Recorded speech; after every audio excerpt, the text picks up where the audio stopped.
guys, welcome back. So now we're going to get into episode 2 on finding Freddie. Now I did one last Friday, and I know this comes out every Friday.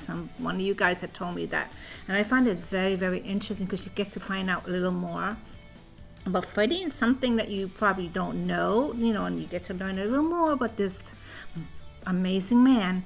So this one is about filming Freddie solo videos.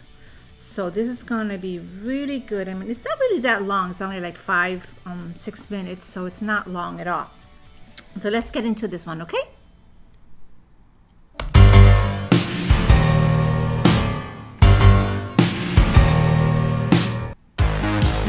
Freddie always had an innate understanding of where the camera was and what it was shooting. I don't know how he knew it, but he did. And he would always turn to the right camera at the right moment. There's no direction would ever give him that. I think the trick to directing Freddie was not directing Freddie. I think the word directing Freddie actually meant aiming the camera. Freddie and light blue touch paper and turn over camera.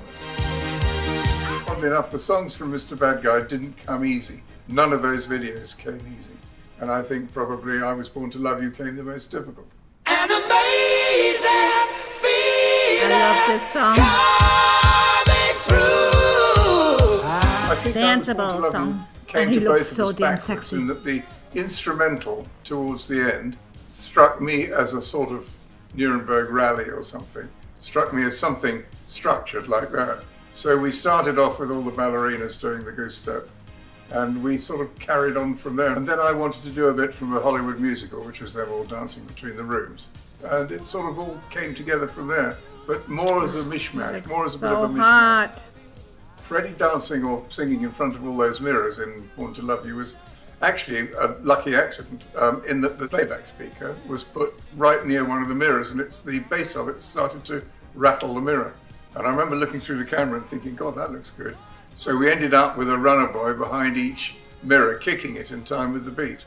And thankfully we didn't break any of the mirrors, but it worked. I also remember with Freddie in front of those mirrors, I wanted to give him a halo. And to give someone with black hair a halo is quite difficult, and we put this sodding great light above his head. And after about half an hour, his hair started smoking, literally smoking. I remember shouting, Fred, get the hell out of there before you catch fire. Taking my ride with destiny.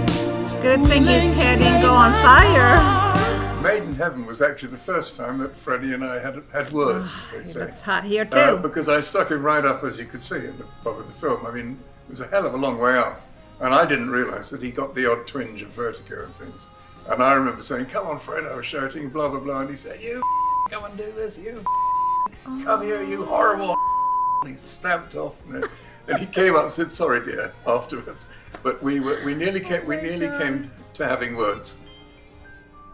I can hear him cursing him out. The conductor Freddie. Conducting and the curtains opening was actually ripped off from The Importance of Being Earnest, which actually happened to be one of mine and Freddie's favorite films, the 1951 one.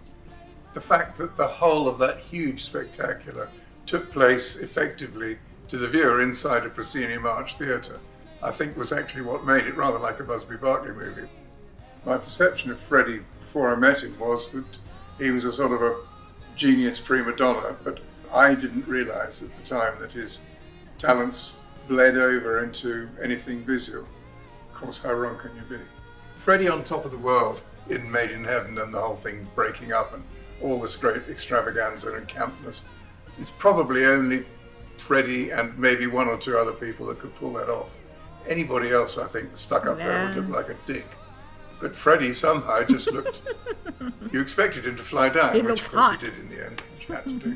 And he bloody well did that, and that was a hell of a thing. That was like one Superman. Bit of wire off a studio roof, and he did it. Oh yes, I'm this is gotta be my favorite. The Great Pretender is a classic example of people having the courage of their convictions, because it wasn't cheap to do to recreate all those things, and they were only on screen for a couple of seconds. But I think they worked rather well. And of course, the other thing you've got to remember is that Fred had decided suddenly that this wasn't going to be serious at all. This was going to be absolutely where he completely let rip and completely went for it. There were two central ideas to The Great Pretender. The first one was the Stairway to Heaven and all the Freddie cutouts, which was a cut down from the original idea, which I think even Jim Beach, the manager, balked at, which was 10,000 Freddie Mercury cutouts on the top of Beachy Head and a helicopter flying from France to find them. But what we actually did was, I think, better in the end. It just shows sometimes economy pays. The Stairway to Heaven, I think, came from me. The Three Tarts singing was definitely Freddie.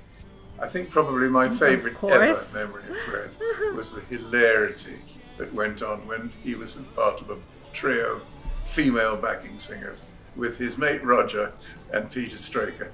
They just fed off each other, and they went on and they went on and they went on. And you get to 9 o'clock at night and they've been starting since 11 in the morning. And you think, how the hell do they keep going, doing this? And it just gets better and better and better. They had a lot of fun Always doing had that 2 or video. 3 really good, simple improvements to make. And I remember thinking, oh, bugger, I wish I'd thought of that regularly. It was fun. It was good. People were willing to pay for it. People were willing to enjoy it. A lot of people watched it. A lot of people approved of it. A lot of people enjoyed it. What more can you want?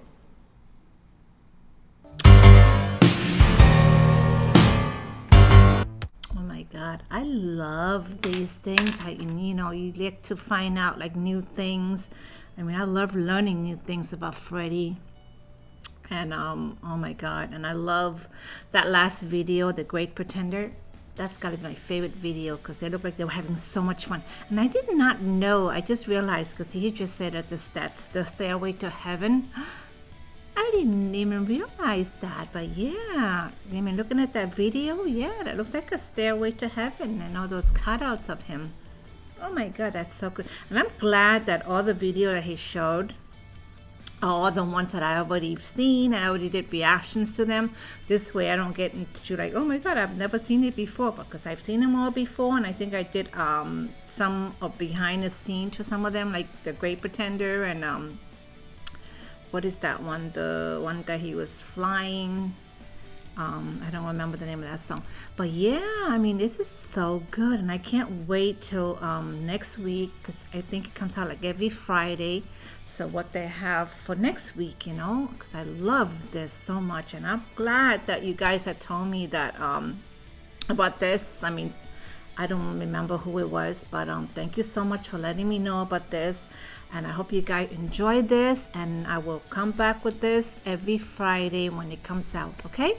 So thank you for watching, and I will see you in my next video. Like, subscribe, and leave your comment. Bye!